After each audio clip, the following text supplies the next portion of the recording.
Chapter 3. The Shadow. One of the first considerations which arose in the business mind of Mr. Lorry, when business hours came round, was this: that he had no right to imperil Tellson's by sheltering the wife of an emigrant prisoner under the bank roof. His own possessions, safety, life, he would have hazarded for Lucy and her child without a moment's demur; but the great trust he held was not his own, and as to that business charge he was a strict man of business. At first his mind reverted to Defarge, and he thought of finding out the wine shop again, and taking counsel with its master in reference to the safest dwelling place in the distracted state of the city. But the same consideration that suggested him repudiated him. He lived in the most violent quarter, and doubtless was influential there, and deep in its dangerous workings. Noon coming, and the doctor not returning, and every minute's delay tending to compromise Tellson's, Mr. Lorry advised with Lucy. She said that her father had spoken of hiring a lodging for a short term in that quarter, near the banking house. As there was no business objection to this, and as he foresaw that even if it were all well with Charles, and he were to be released, he could not hope to leave the city, Mr. Lorry went out in quest of such a lodging, and found a suitable one, high up in a removed by-street, where the closed blinds in all the other windows of a high melancholy square of buildings marked deserted homes. To this lodging he at once removed Lucy and her child, and Miss Pross, giving them what comfort he could, and much more than he had himself. He left Jerry with them, as a figure to fill a doorway that would bear considerable knocking on the head, and retained to his own occupations. A disturbed and doleful mind he brought to bear upon them, and slowly and heavily the day lagged on with him. It wore itself out, and wore him out with it, until the bank closed.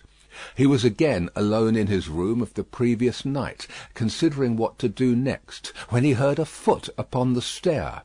In a few moments a man stood in his presence, who, with a keenly observant look at him, addressed him by his name.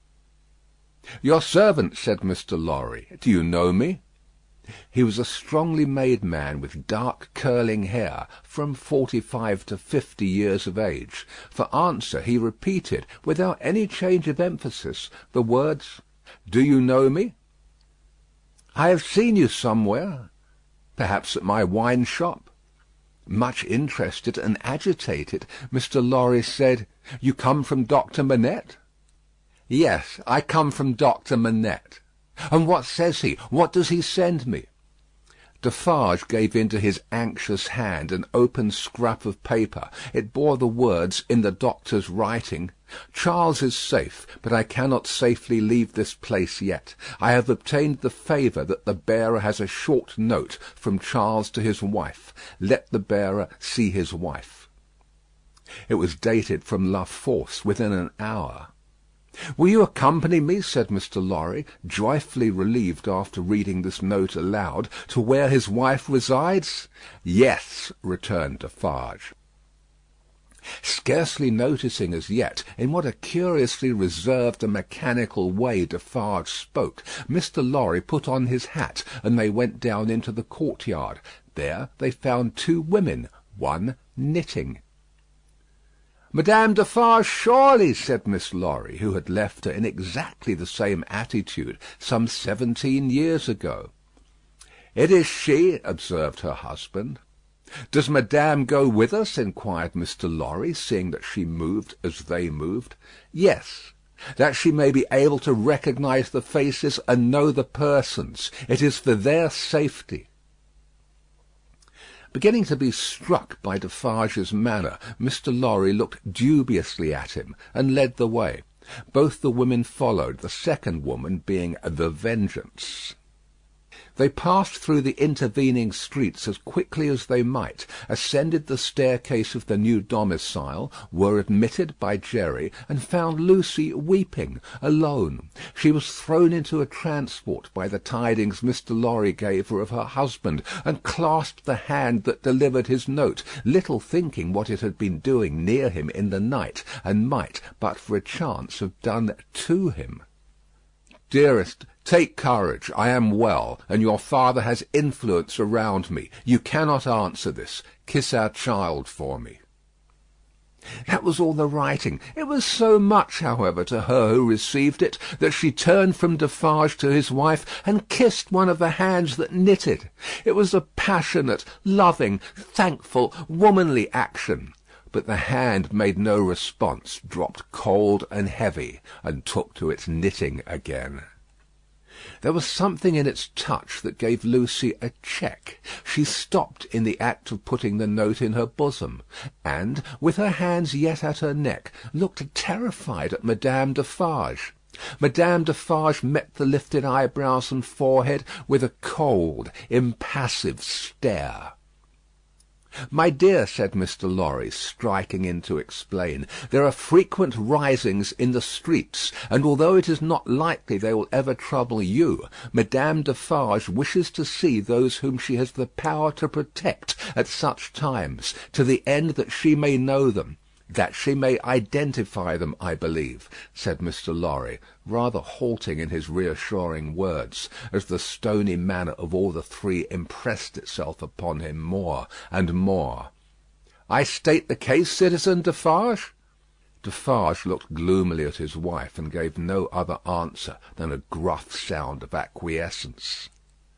"You had better, Lucy," said Mr. Lorry, doing all he could to propitiate by tone and manner, "have the dear child here, and our good Pross. Our good Pross Defarge is an English lady, and knows no French." The lady in question, whose rooted conviction that she was more than a match for any foreigner was not to be shaken by distress and danger, appeared with folded arms, and observed in English to the Vengeance, whom her eyes first encountered, "Well, I am sure, Boldface, I hope you are pretty well." She also bestowed a British cough on Madame Defarge, but neither of the two took much heed of her. "Is this his child?" said Madame Defarge, stopping in her work for the first time, and pointing her knitting needle at little Lucy as if it were the finger of fate. "Yes, madame," answered Mr. Lorry. "This is our poor prisoner's darling daughter, and only child." The shadow attendant on Madame Defarge and her party seemed to fall so threatening and dark on the child, that her mother instinctively kneeled on the ground beside her, and held her to her breast. The shadow attendant on Madame Defarge and her party seemed then to fall, threatening and dark, on both the mother and the child. "It is enough, my husband," said Madame Defarge. "I have seen them. We may go." But the suppressed manner had enough of menace in it, not visible and presented, but indistinct and withheld, to alarm Lucy into saying, as she laid her appealing hand on Madame Defarge's dress, "You will be good to my poor husband. You will do him no harm. You will help me to see him if you can." "Your husband is not my business here," returned Madame Defarge, looking down at her with perfect composure. "It is the daughter of your father who is my business here." "For my sake, then, be merciful to my husband, for my child's sake. She will put her hands together and pray you to be merciful. We are more afraid of you than of these others." Madame Defarge received it as a compliment, and looked at her husband. Defarge, who had been uneasily biting his thumbnail and looking at her, collected his face into a sterner expression. "What is it that your husband says in that little letter?" asked Madame Defarge, with a lowering smile. "Influence? He says something touching influence?" "That my father," said Lucy, hurriedly taking the paper from her breast, but with her alarmed eyes on her questioner and not on it, "has much influence around him." "Surely it will release him," said Madame Defarge. "Let it do so." "As a wife and mother," cried Lucy, most earnestly, "I implore you to have pity on me, and not to exercise any power that you possess against my innocent husband, but to use it in his behalf. O sister woman, think of me as a wife and mother." Madame Defarge looked coldly as ever at the suppliant, and said, turning to her friend the Vengeance, "The wives and mothers we have been used to see since we were as little as this child, and much less, have not been greatly considered.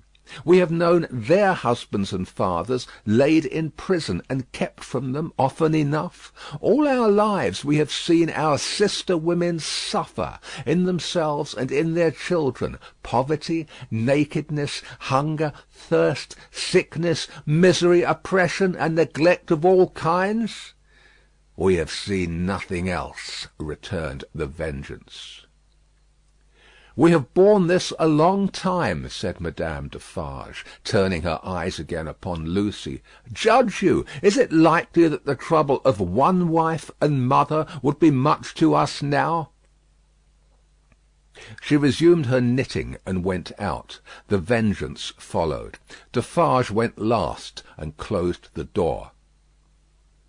"Courage, my dear Lucy," said Mr. Lorry, as he raised her. "Courage, courage! So far all goes well with us. Much, much better than it has of late gone with many poor souls. Cheer up, and have a thankful heart."